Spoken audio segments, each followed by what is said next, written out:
In a world with only hot takes, Two college friends try to cool down sports media. join Jack and Jared every week as they tackle the biggest stories in the NFL. And give the reasonable football analysis you won't hear anywhere else. Welcome to 710 Sports. Welcome back to episode 33 of 710 Sports with Jack and Jared. Thanks for joining us. This is a couple weeks after the Super Bowl. We are hopefully coming to you with no technical difficulties. Last week, we ran into some sync issues, which we have before. It's been a while, but these things happen. The guy who runs audio and visual for us while we record doesn't exist. So it's not a super tight operation here.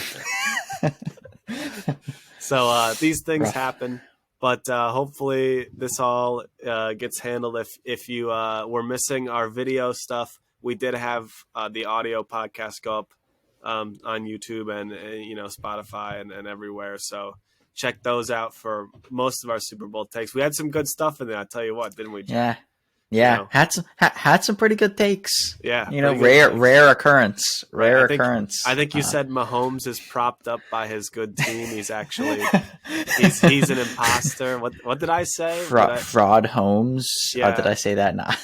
I think did I say that the Philly defensive line deserved the MVP? Is that what I said? You guys gotta check it out. There's some good takes in there. Something like that. It was something like that anyway. This week we're going to be talking about basically what head coach is going to have the most success. What new head coach is going to have their most success now that all the vacancies have been filled. And then we're going to talk about QB moves in the offseason that we might want to see, or maybe that we think will happen. Whatever we want to do in that segment. And then we're going to talk a little bit about Kansas City and how their next season looks. Can they possibly go for number 2 in a row here? I mean, can they fulfill this sort of 6-7 year dynasty? We shall see. Patriots won back to back, right? 03, 04, right? That's the last Teams time. Can do it. Yeah, it was the last time. So, but yeah, I guess we'll get right into it. Unless you have anything else you want to start with off the top here, Jack. Not in particular. All right. Yeah. So let's get into best head coach hire. Obviously we only had 5 vacancies. That was including, I think, mid-season fires, which there was like 3 of this season. Yeah. So not a lot of not a lot of even the bad teams. A lot of them kept their coaches. You look sticking by their guns. Down there in Atlanta, they like their guy. Whoever the Bears coach. Who's the Bears coach? Yeah, who is the Bears coach? I don't know. Whoever it is, he's like he tanked successfully. Right? Yeah. Oh yeah, it's something like that. He tanked successfully. Yeah, right. They got the number 1 successful pick, tank. So we only had 5 fires. 3 of them were mid-season. Denver, the Colts, and the Carolina Panthers. Right, yeah. So so basically we had Denver hires Sean Payton straight out of the Fox studio, and then Houston Texans hires D'Amico Ryans from San Francisco, their defensive coordinator, to be their head coach. Carolina Panthers poach Frank Reich after he's fired mid-season from the Colts. The Colts hire Shane Steichen, I think is how you pronounce his name. He was the Eagles' OC coordinator. Yeah. The Cardinals hire their defensive coordinator after that stellar performance in the Super Bowl. Hey. So, Jack, what are you thinking? Like, does one of these pairings and the whole situation kind of does it jump out to you? Say like, wow, this seems like this could be good with this team, these coaches, and their situation, or what are you thinking? I think 2 things, right? There's the short-term success and the long-term sort of success. I think short-term, I kind of like this Sean Payton move by the Broncos. It's a bit of a long shot. And I can see it's a bit of a Hail Mary, but it's proving even more that they're willing to go all in, right? They went all in on Russ. They gave him the contract too, right? And last season before the season. But I think after Hackett was fired, I was going to say left, was fired, Like there were some games they started to turn things around a bit. There was a little bit. You saw a little bit. The Broncos played the Chiefs twice. Both those games were deep. Like things started looking a bit up at the end of the season. And Russell Wilson is still a great quarterback, even if he had a terrible season this season, even if a lot of that might have been propped up by the Legion. Like even if a bunch of even ifs, he's still a guy who I think can turn it around. And I think the Broncos still have an amazing defense. They still have some good players on the offense outside Russ, Jerry Jeudy. Can't think of too much else off the top of my head. So maybe not. But I could see something. I don't know. I think with a more offensive-minded head coach like Sean Payton, I could see that being able to make up for that if they can keep the defense where it was, without Vic Fangio or whatever leaving and so on. Like I could see that. I think for me, the Texans are really interesting and D'Amico Ryans, right? Because for one thing, I was hot in the postseason about the 49ers defense, stuff like that. But I think a big piece is the situation in terms of draft picks. In terms of, they have, I think it's 5 top 75 picks in this draft. They have number 2, they have number 12, they have number 34, they have number 60 or 65. They have 12 overall picks in the entire draft. Yes, and they just have a lot of picks, right? They have a lot of even down ballot sort of picks. And I think that I could see this draft going a lot of ways. I think D'Amico Ryans, he gets to live his Madden franchise fantasy, right? With all these picks, do you get the quarterback? Do you shock everyone and pick defensive end, defensive tackle with the early pick? Like there's some level of he can try to mold this defense. I mean, last year the number 3 overall pick, Derek Stingley Jr., picked over Sauce Gardner. Probably a mistake regardless, but a lot of the talk I had seen about that pick was like, okay, they did that, and then he's like a man corner, and they kept playing zone, or he's a zone corner, they kept playing whatever it was. They picked picked him even though he's not at all fit for their scheme. Whereas in D'Amico Ryan's scheme, that's some of what I've read and some of what I'm thinking about. They picked him, and they picked a safety, Jalen Peter. With 33 or something like they have some defensive young talent on this team who I could see a very good defensive coordinator stepping in as the head coach, developing that, using draft picks on this. I could see the offense still has a long ways to go. Definitely. There's definitely a lot of holes, which is why I don't think it's a next season thing. That's why I said Sean Payton. But I could see in some time, give it a season, give some time to develop, time to keep using. They have another first round pick next year too, from the Browns, which could very well be a half decent pick, given Watson's $55 million cap hit or whatever it is, and depending, and in a hard conference, a hard division, even I could see them having again 2 top half first round picks next year. That's just a lot of capital for a guy who I think is pretty good to use. So I like the D'Amico Ryans hire, and I like that situation in general too. You listen, anywhere, and a lot of teams in the NFL are in the same boat in terms of they're looking for a quarterback. The back half of the league, they're probably, even if they have a QB, they're still looking for a QB, right? And so the Texans are in that boat, but I like, of the 5 hires, D'Amico Ryans has the best, most recent track record, right? Because obviously Frank Reich has all this experience as a head coach. Sean Payton won a Super Bowl and has a 60% win percentage as a head coach, right? So there's no doubt that those guys have better records than D'Amico Ryans, who's never been a head coach. But D'Amico Ryans has literally the experience of being the best, leading the best defense in the league last year, and really the best defense in the last couple of years. So, if you look at someone who most recently has made a difference, Sean Payton's been in the Fox studio for a year. And before that, frankly, once he lost Drew Brees, he looked like any other coach. Not very good, right? So to circle back, I do not think the Broncos will be very good. I think that they could be better than the Raiders maybe this year, but I don't know how much that's saying much, right? The Broncos, I'm not exactly sure that we'll see if they make some moves and maybe make some, if they have some draft capital left. They don't know what their cap space is either. And so, but their offensive line didn't do very well to protect Russell Wilson. That was part of the struggle, right? Defensively, yes, they had good pieces, but they fell apart late. They got worse. The defense got worse as the season went on, whereas the offense got better. Which is when you're the worst in the league, it's easy to get better. See it. But I just don't like Sean Payton personally. Maybe it's just a me thing, but I just don't like. I mean, I would listen to him on the pregame, on Sundays when he was with the guys in the studio. And I just didn't think that the guy seemed that sharp. I'm going to be completely honest. I just didn't think that the guy, when he comes on and he talks, he like Colin Cowherd would bring him on for like 25-minute segments during the season. Awful segments. I mean, this guy not only like sometimes I didn't feel like he knew what he was even talking about. He was also just so boring. He would just talk and talk and talk, and Colin would have to cut him off and like change his subject. Right?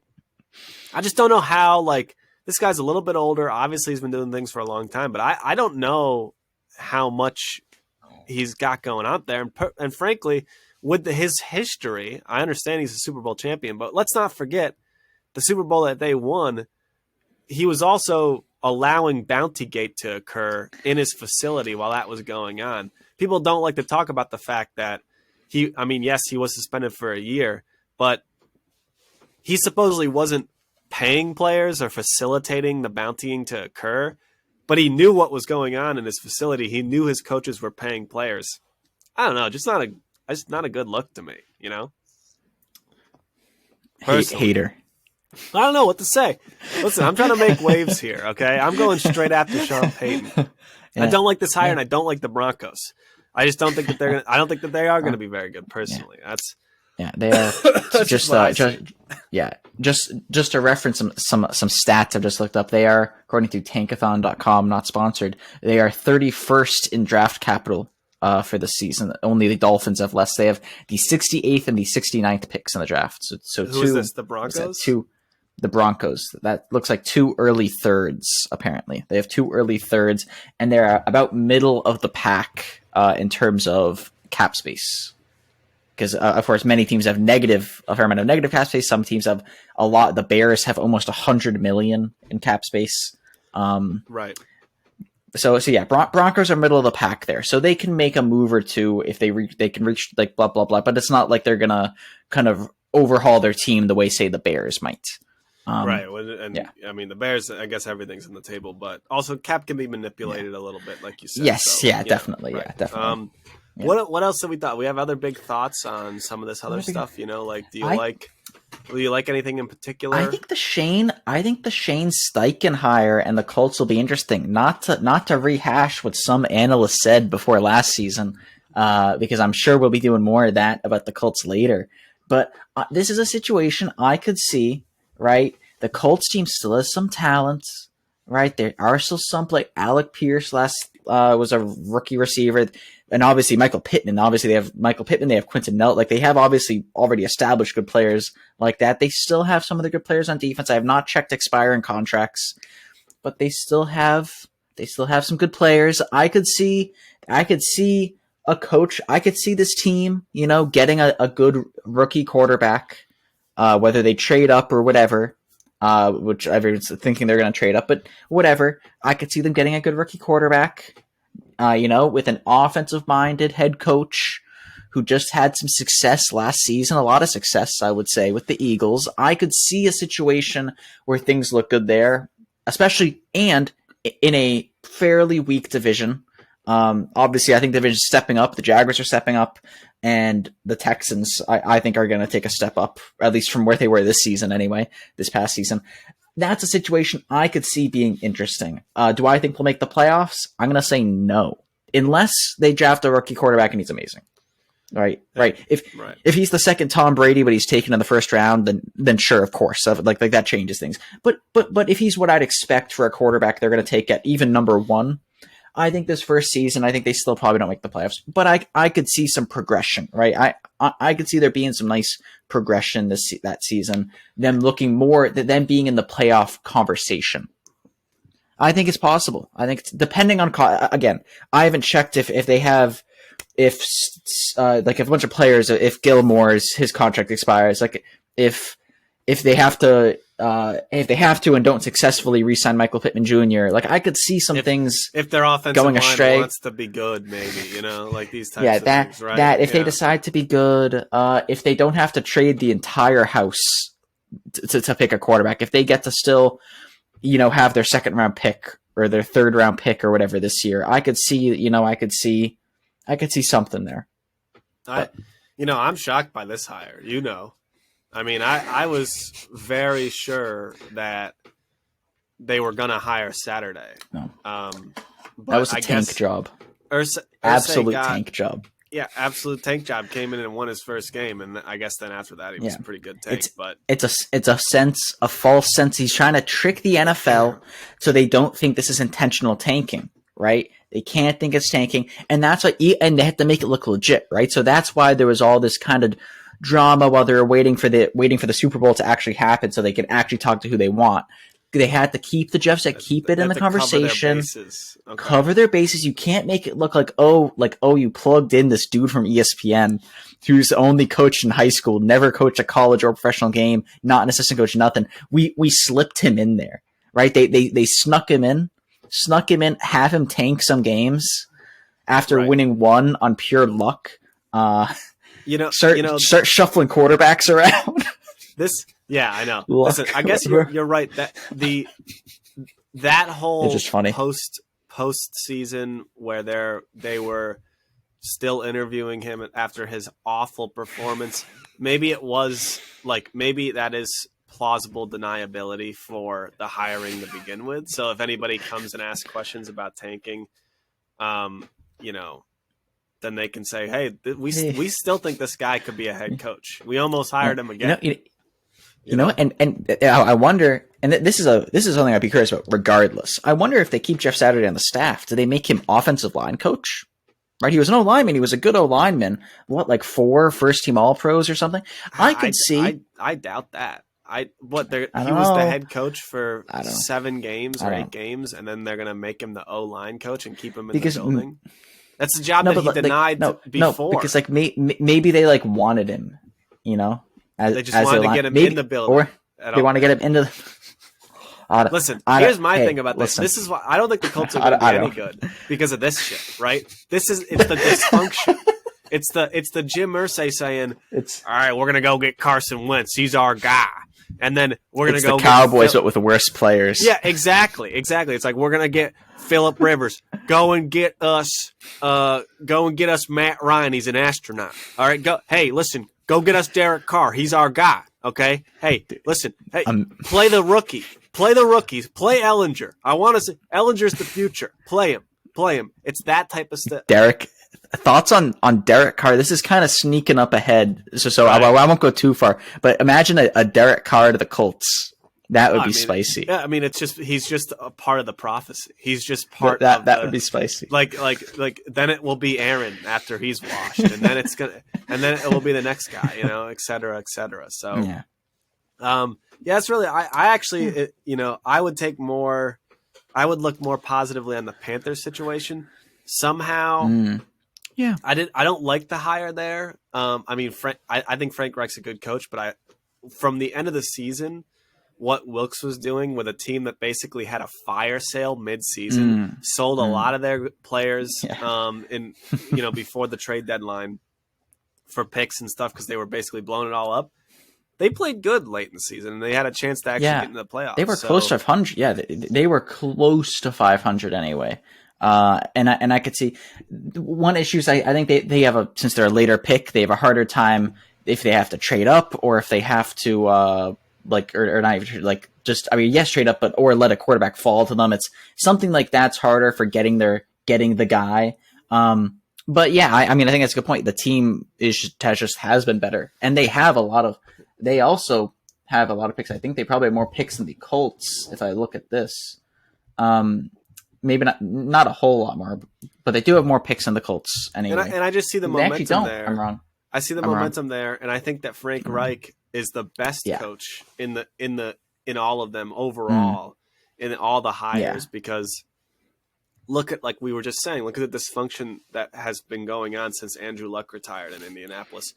He was there for all of it, and they've been somewhere between competitive and bad but they haven't been awful. They haven't been awful until he left. And in that division, in the NFC South, that's a case where you step in, get a pretty good coach, a team that was performing pretty well, like you were saying with the momentum. I could see that being a playoff team, of course. Again, in that division, but yeah. Well, we'll see. We'll see how that goes. But anything on Arizona except I think that they're going to be garbage. I mean, I don't know what's going. Yeah, I think we got to see them with Hard Knocks, and a part of it was Kingsbury. I think Kingsbury's just an odd guy. He's an odd character. He's kind of, I don't know. He's already in Thailand right now, bro. Yeah, I know. He can't hear anything. He's in a club. He can't hear you. He's in a club in Thailand right now. But I just, the energy of that whole team is just, something's wrong there. Just something is not, the vibe is off from top to bottom. So I know I think that they got rid of the GM too. I don't know.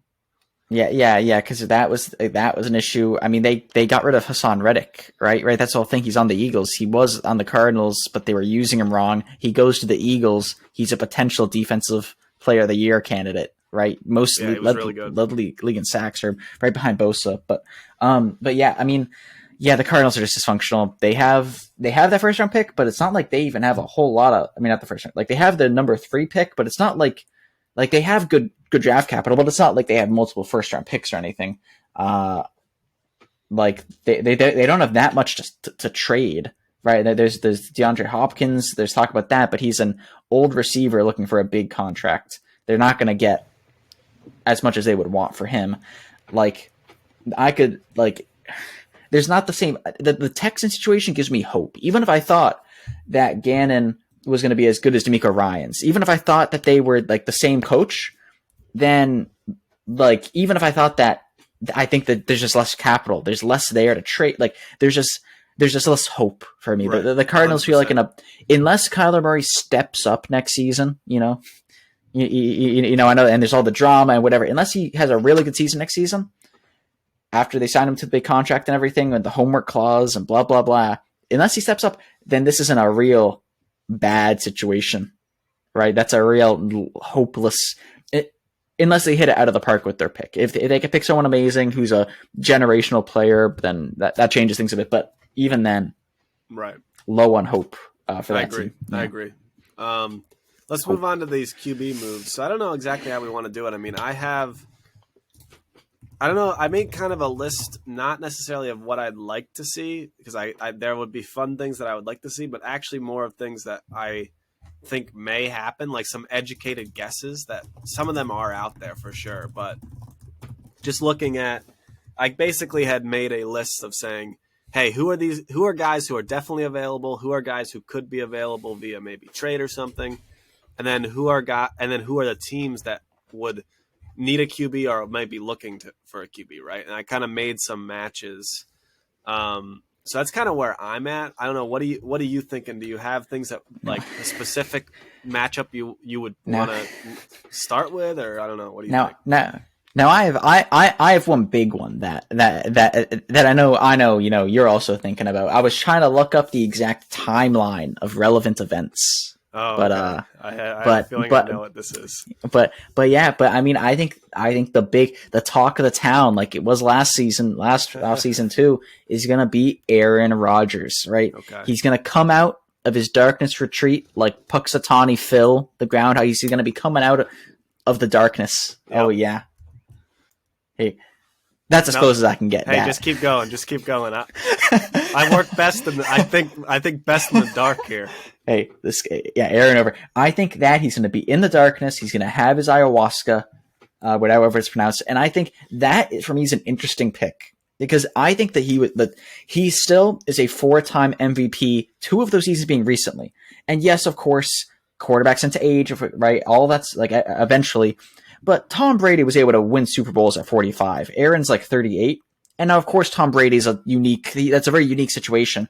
But I could see Aaron feeling a bit like, hey, Brady's over here, like being the greatest of all time. I've won 4 MVPs. I've won a Super Bowl. I have to go back. Like, I could see maybe, and of course, this is all maybe. I could see some level of drive coming out of the darkness, right? When he leaves the darkness, him having that like this is serious, right? And because it was already turning around at the end of the season, last season, it was already turning around. Of course, they lost the last game. Hate to see it, but I could see a situation where he joins a team with a lot of talent, and frankly, a very similar situation to the Bucks, to the Tom Brady leaving the Patriots, going to the Bucks. The Bucks team, they had built the team, they were a quarterback away, plug in Brady, they win a Super Bowl, go to the NFC Championship or whatever the division, like they made the playoffs all 3 years with Brady. Of course, one of those years this past year wasn't as good, but like that's happened there. Imagine Aaron Rodgers to the Jets. I think any other team but the Jets, like I can't think of another team that quite fits it.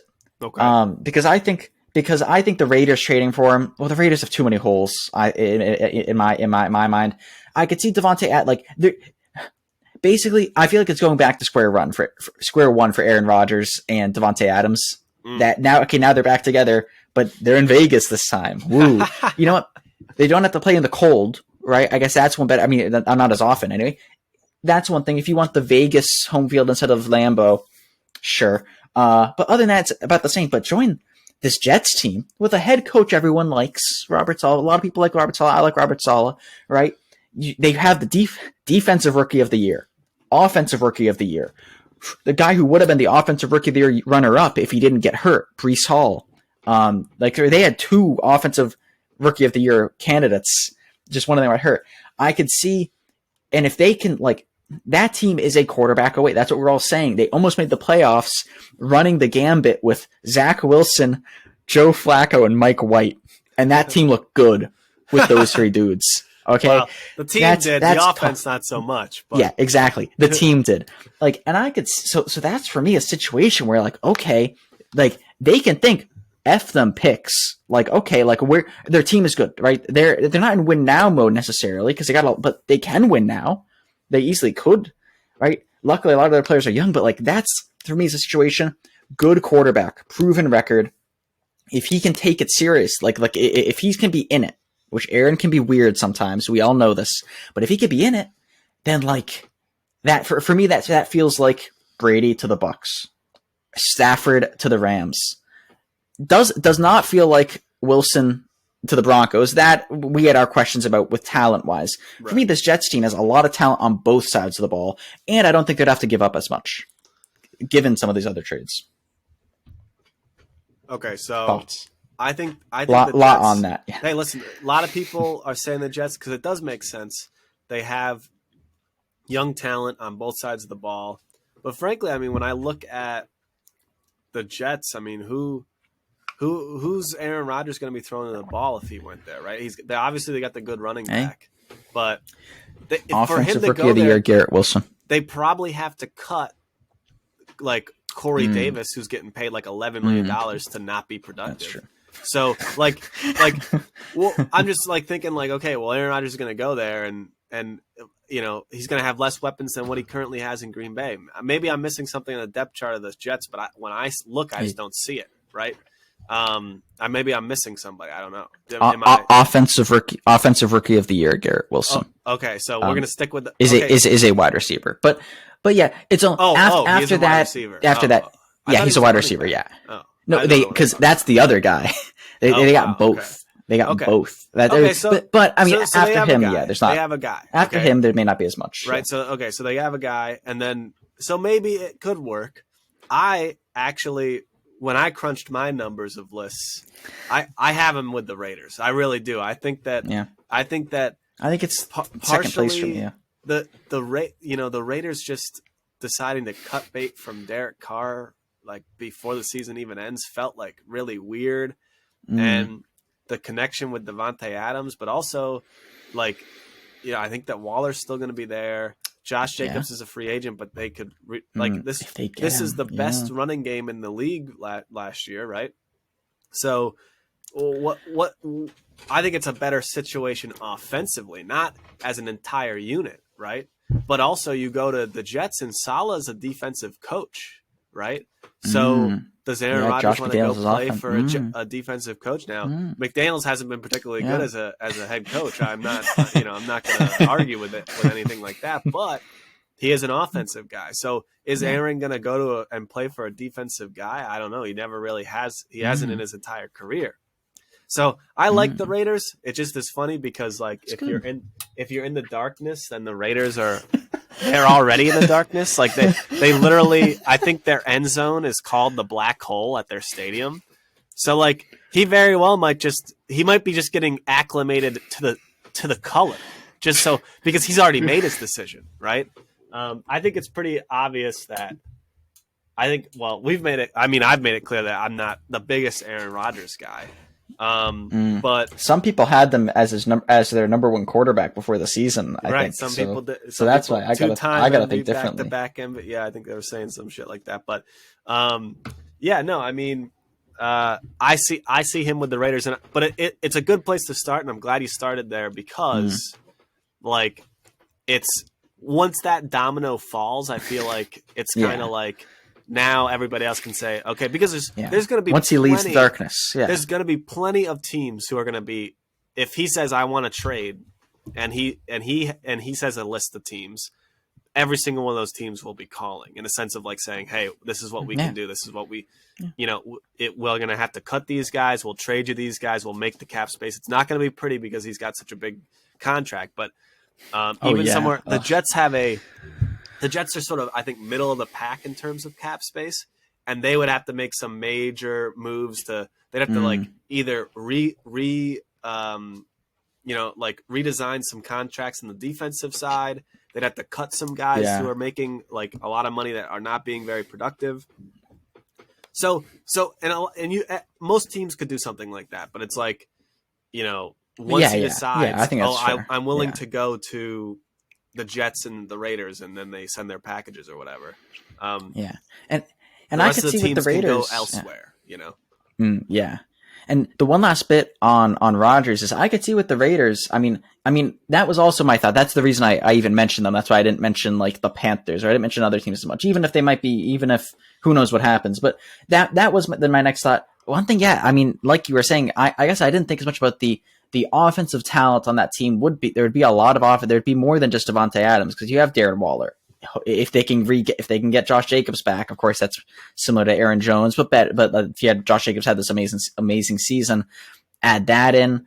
Hunter Renfrow fumbled like 2 times in 3 plays or something this season, but other than that, he's a half decent number 2 guy.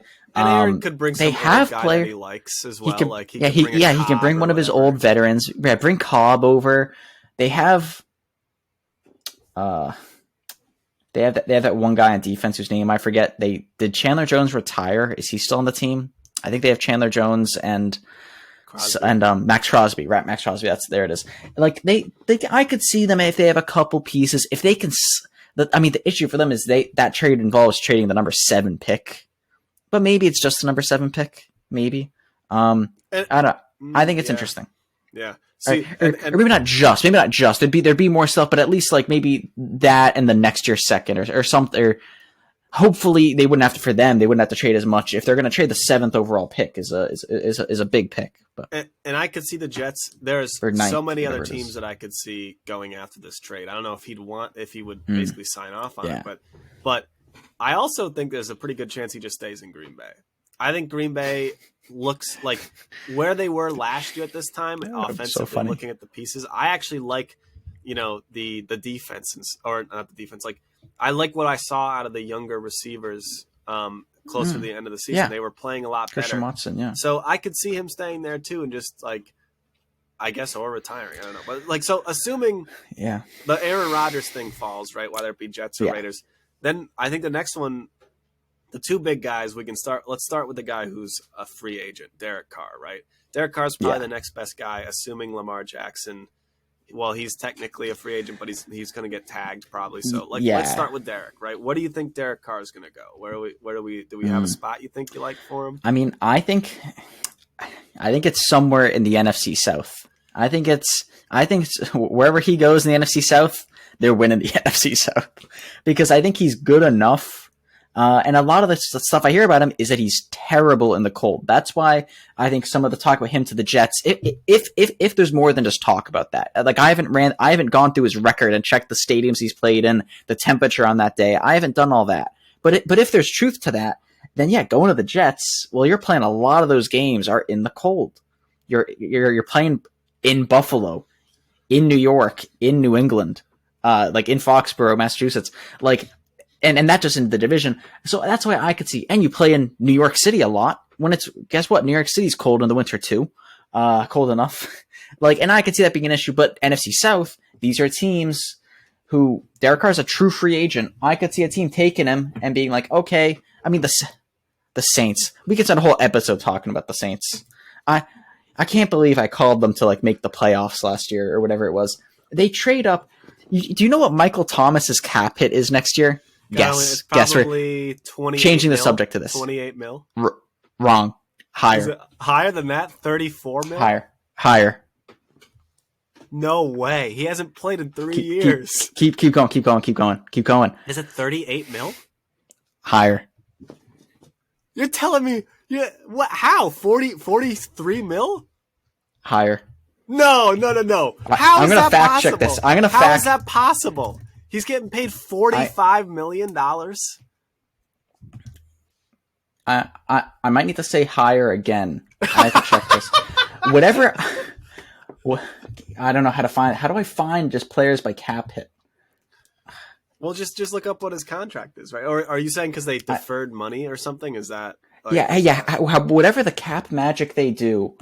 I saw something that said he has an almost $60 million cap hit in 2024. Oh my goodness, because maybe that's collectively after. They've been kicking the can down the road. Yeah. They have the worst cap situation of anyone in the league right now. Yeah, and they traded their first round pick last year. They traded a first round pick that turned into the 10th overall pick, and they're trading picks while also being bad, and they can't play their players. They had to trade that safety to the Eagles. CJ Gardner John? No, whoever they traded to the Eagles, they traded a good safety that that for me. Sorry, I've gotten completely derailed there. I mean, at least they get a first round pick back for Sean Payton, but for me, that is a place I could see them going with Derek Carr if they can get him on a cheap deal and just roll on with it. If the Bucs don't want to rebuild, the Bucs made the playoffs, right? Yeah, they had Brady. I could see the Bucs taking him on.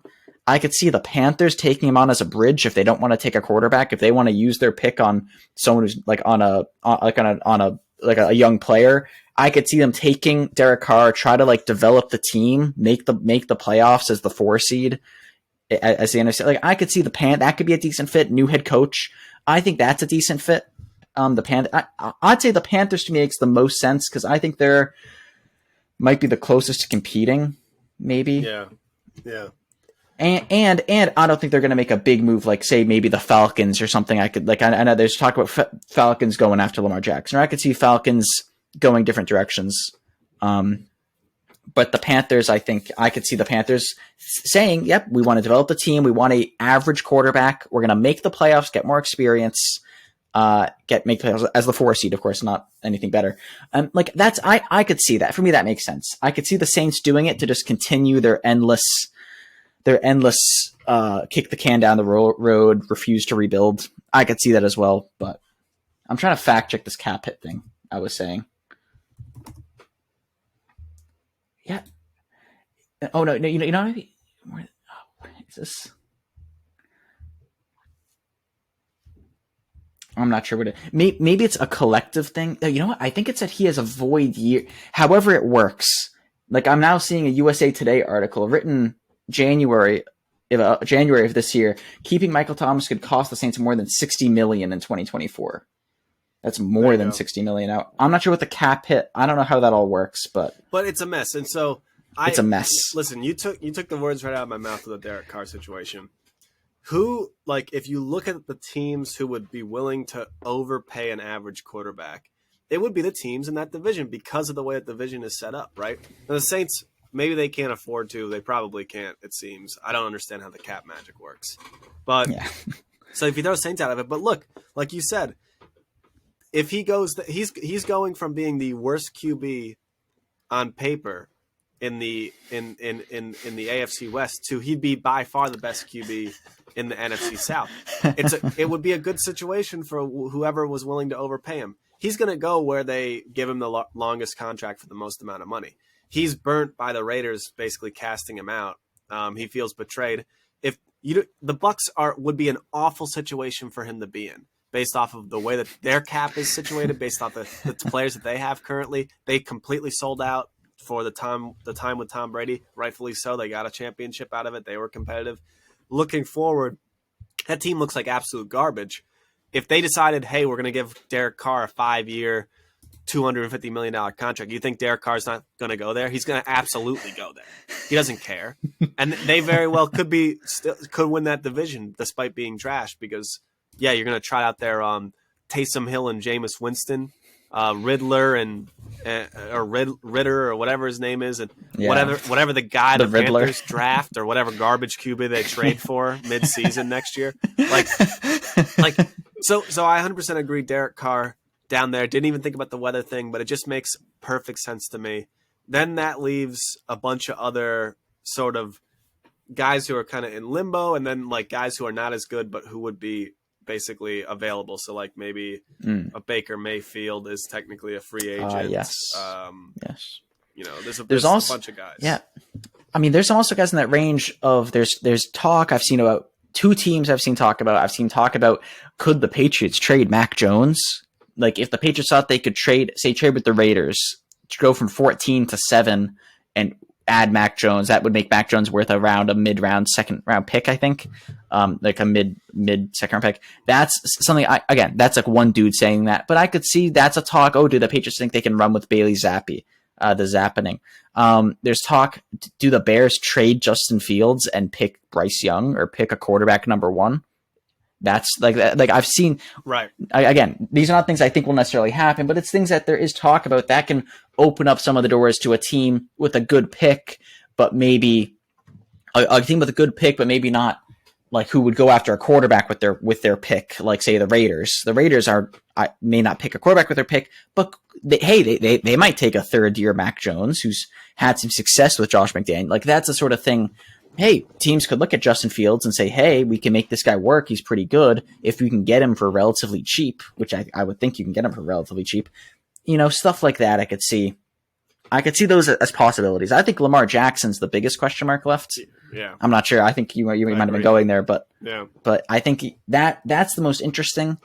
I mean, it's tough because he's going to cost a lot. Money, yes, but I mean, like if you're a team who isn't the Ravens, unless they non-exclusive franchise tag him, he's going to cost more than 2 first-round picks. So if you're, say, the Falcons, you might have to give up 3 first-round picks in a second, or whatever you have to give up, and it's a lot of investment. Which for me is a more build the team pick. Like I'm that sort of guy, and I could see a team like the Falcons trading a bunch of picks, but I don't think the Falcons are a quarterback away. I think a lot of the teams. Like I'm not sure if there's a good situation where a team is truly a quarterback away, just have to trade a million first picks. The Jets could maybe do it. I don't think they will, but that's a team who can probably spare to lose their first round picks. I guess what are your thoughts on the whole where he goes? So just to bring back up, I had to check this. The Broncos traded Drew Lock, Noah Fant, Shelby Harris, 2 first-rounders, 2 second-rounders, and a 2022 5th-rounder for Wilson, for Russell Wilson, and a 4th-round pick.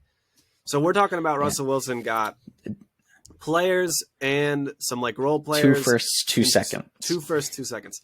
Do we think that was a good trade for Denver? I do not. Deshaun Watson got 3 firsts and like miscellaneous picks, I think.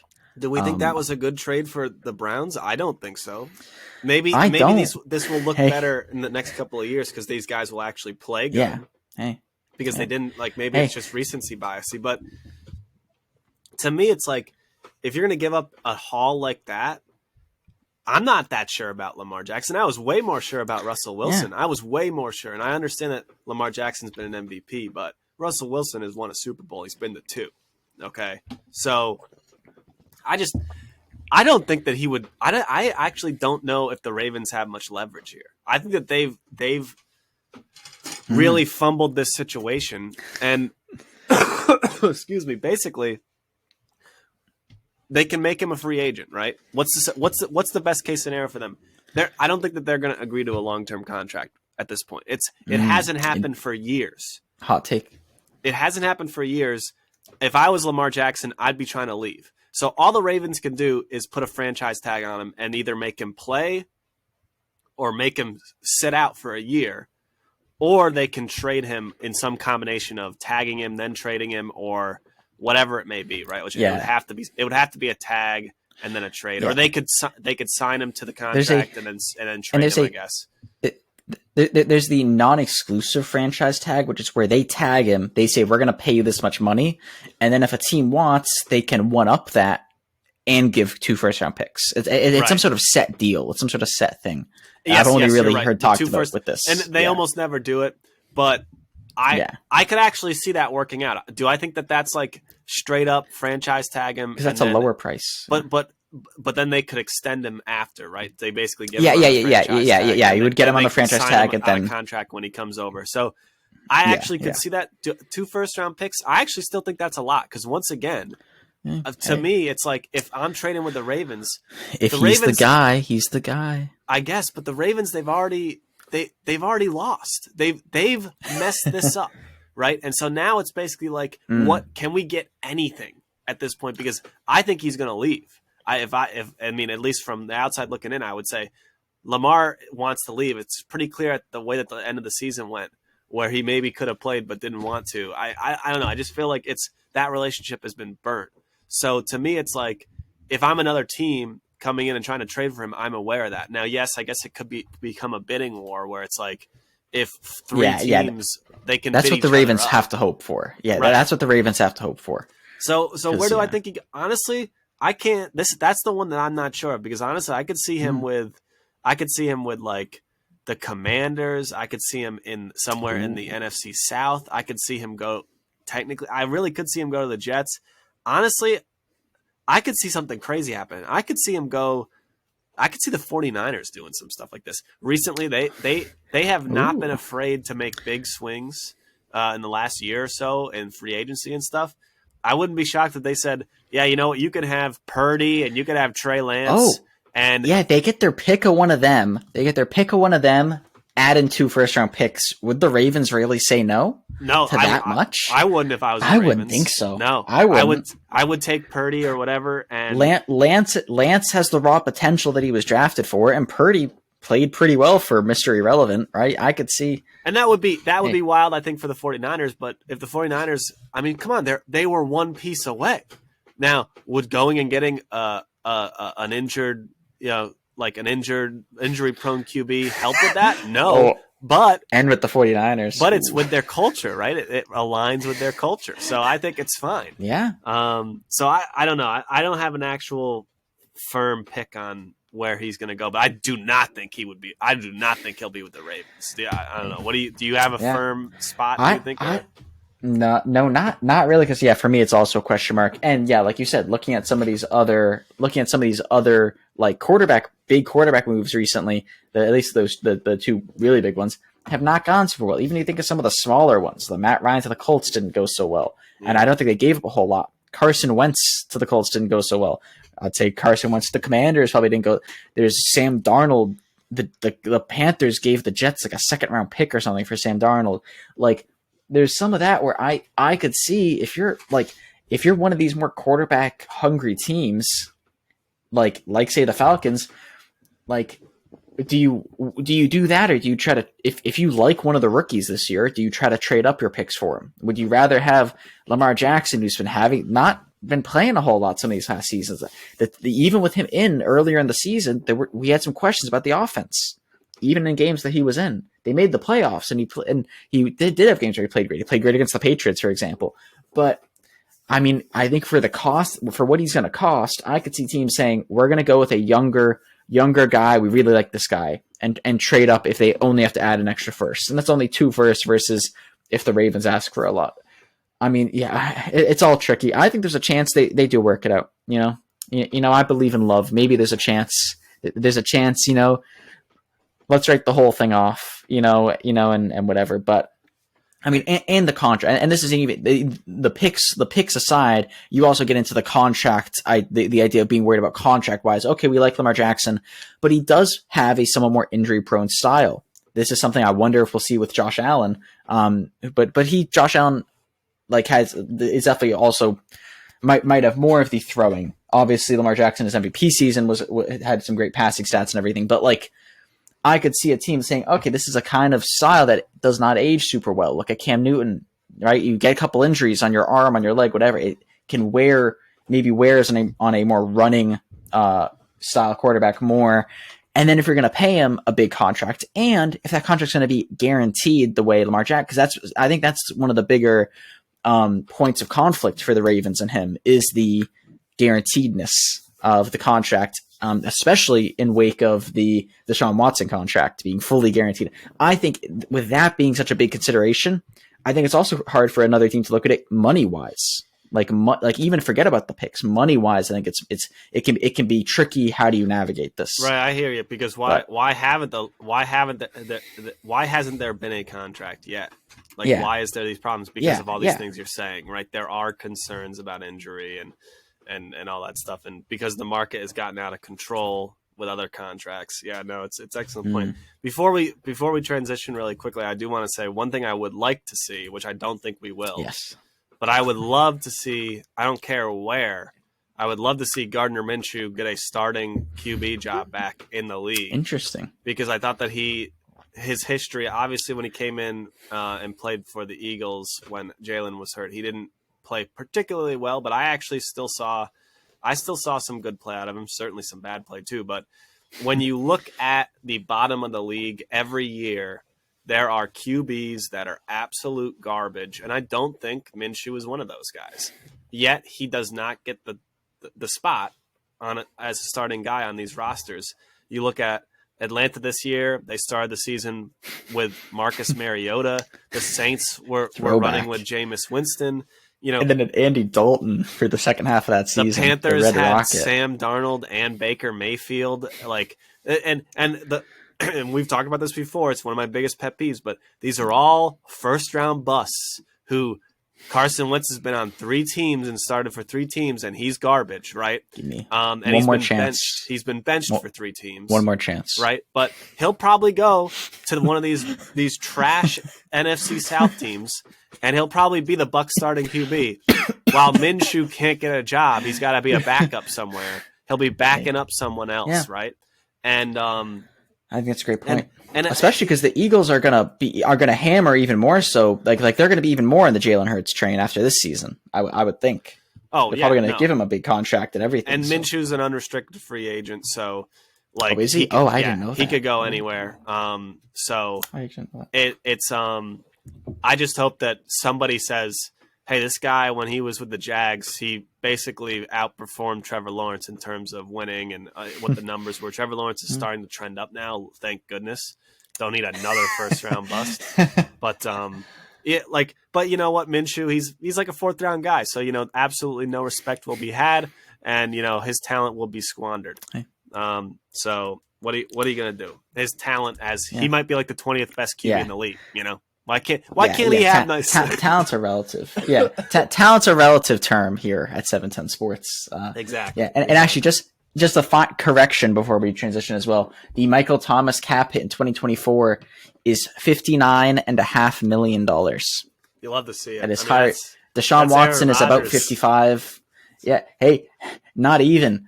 Where is Aaron on this? Aaron Rodgers is 8. He only has a $40 million cap hit in 2020, 41 in 2021. But his Dak Prescott has a 52 million.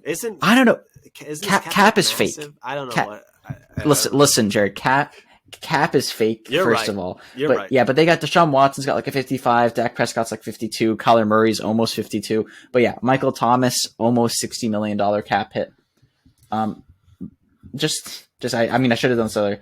Aaron Rodgers, what's his cap hit next year? 30 is only $31.6 million next year. Leonard Williams on the Giants is a larger cap hit than him. Obviously, obviously this there's the cap it over time is also a consideration, not just the cap it next year. But yeah, Tannehill's got a big cap it. But yeah, anyway. We just wanted to confirm that 60 million number. I wanted to confirm I wasn't leading you, leading you on a wild goose chase by saying higher. But yeah, that was good. That was funny. Before we close up, we were going to talk a little bit about Kansas City. I don't have much on this Kansas City, whether or not they can repeat, but I will say that if you look at some of the past Super Bowl winners, Tampa Bay, they're all right, but they were an old team when they won, and they've been aging since. And then you look at the Rams, who basically gave up everything. It cost them everything to win. And what did it cost? Yeah, I've never seen a collapse from the top to the bottom, much like Quite the Rams. Like so they're definitely in better position than those teams, 100%. I think that, their cap space, they're doing pretty good with managing that. They basically they didn't pay Tyreek Hill so that they could, basically spread that money around the entire team. And Mahomes won an MVP without him. So and had basically the best season in totality, including the postseason, QB's had maybe, I don't know, in 20 years. I mean, talking from regular season to winning the Super Bowl. If Brady won in 07, Brady won in 07. Yeah, you hear this Patriots fan over if Eli didn't come and ruin it all. Yeah, right. If Eli and those Giants didn't ruin it all. But he did. So I like where Kansas City is at. They could actually make, if they want to, they can make bigger free agency moves. They can get some people on defense if they think that that's what they need. But they're like the best coach QB combo in the league, and it's not really close. So I like them to repeat. It's so hard to repeat, especially with everything else in the AFC and so. But I wouldn't give them great chances to repeat, but I definitely think that they're a more realistic favorite after the Super Bowl. Whereas everyone's like the Rams were the favorite last year up until at some point in the midseason, the Bills took it. But the Rams were like, the Rams are so good. This team is unbelievable. Look at all the talent. It's like, I don't know, no draft picks for 5 years, and guys retiring and, with one loves picks. Half the guys had 1 foot out the door after the Super Bowl. Aaron Donald was about to retire. Sean McVay's going to retire. So I don't. What do you think? Yeah, Kansas City? Yeah. I think. I mean, especially at the end, you kind of took the words out of my mouth. For one thing, they're in a better situation than a lot of some of these other past Super Bowl winners. I think in terms of repeating, because Patrick Mahomes' cap hit's going to go up, but it's still not top 5. It's still not going to be top 5 next year. It's not going to be top 5 the year after that either. Nope. Right? I mean, it would be top 5 if Michael Thomas wasn't going to be getting paid $60 million. Wasn't going to have a cap hit of $60 million in 2024. But they're in they're not paying as much as some other teams are. And I mean, he's Mahomes. So I think in terms of his cap hit, I'm not worried about regression there. And even some of the other players on the team, I don't think it's not a team I think of as an especially old team. I don't think of this team where all their starting cornerbacks in the Super Bowl rookies. No, yes. I think Snead was at least in the AFC Championship, and 2 of their 3 started. They were starting a lot of rookies, defensive line, cornerbacks. They had young receivers. Juju Smith-Schuster was relatively young. I mean, he's normal. He's average age. Right. Of course, I don't know if they re-sign him. But a lot of their players, Kelsey's still going to play as long as Mahomes is playing, right? He didn't look that really much slowed down. He's now the number 2 postseason touchdown leader, I think, after Jerry Rice, I believe, of all time. After he passed Gronk. He passed Gronk, who was the number 2. I see no reason why they can't repeat. But like you were saying, especially in the AFC, I think there's too many teams that could knock them out. I could see if they don't get the 1 seed, they could face a schedule like, say, what the Bengals faced, where they had to play Ravens. Yeah, maybe that's easy. But then they, imagine if they had to play the Bengals round 1, the Bills round 2, and then play, the Jaguars round 3. Should have swapped the order on that. Thought of it too late. But I could see that sort of I could see them playing 3 Super Bowl contending teams, at least 2. I could see them have to play 2 Super Bowl contending teams to even make it to the Super Bowl. And Super Bowl contending, like true contenders, not like, oh, well, the Jaguars. Obviously, they were contending for the Super Bowl. None of us thought they were going to win the Super Bowl that year, but like a lot of people thought the Bills were. A lot did. The Bengals, a lot of people thought the Bengals were, right? And that if they could easily have to play both of them just to make the Super Bowl. The Bengals have to play the Bills and the Chiefs. The Chiefs could have to play the Bills and the Bengals, or so on and so forth. Maybe the Chargers finally step it up. Who knows? But like. But that's the sort of thing for me where it's in terms of repeating is hard because you're going to have to play those hard teams. Maybe you have an off game and there's not especially in the AFC, there may not be as much wiggle room. But just think about in terms of getting to that level. Think about if he does repeat, man. That would be if he does. That would be 3 in 6 years or something, or 3 in 3, right? And then Brady had 3 by this point. Right. But Brady had 3 by this point. I'm just saying. I mean, we could actually start to project like he could be on a similar trajectory, you know. And I don't think he'd get to 10. I mean, that's just ridiculous. But if he's all of a sudden 3 for 4 after winning another one next year.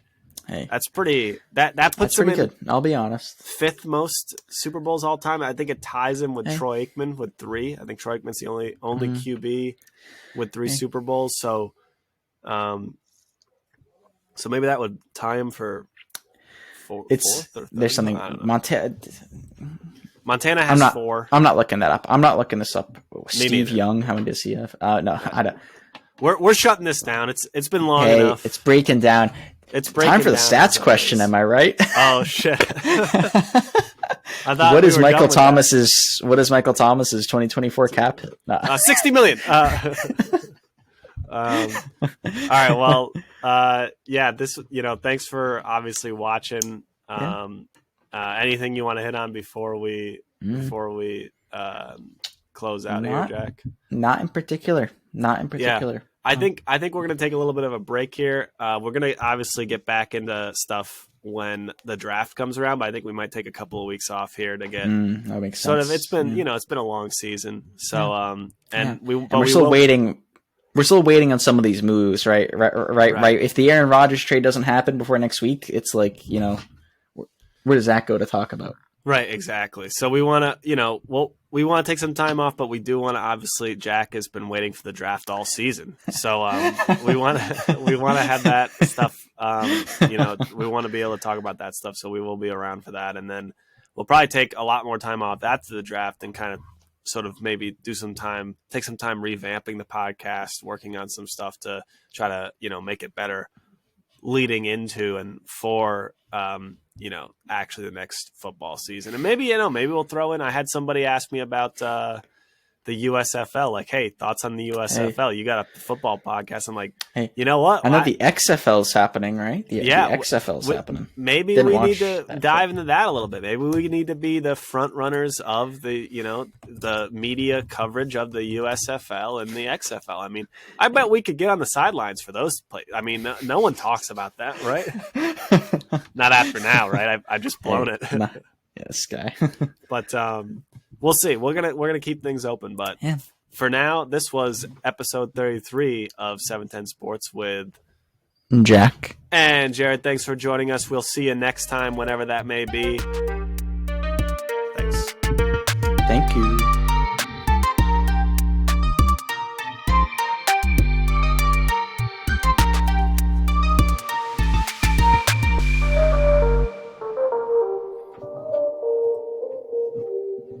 Nice.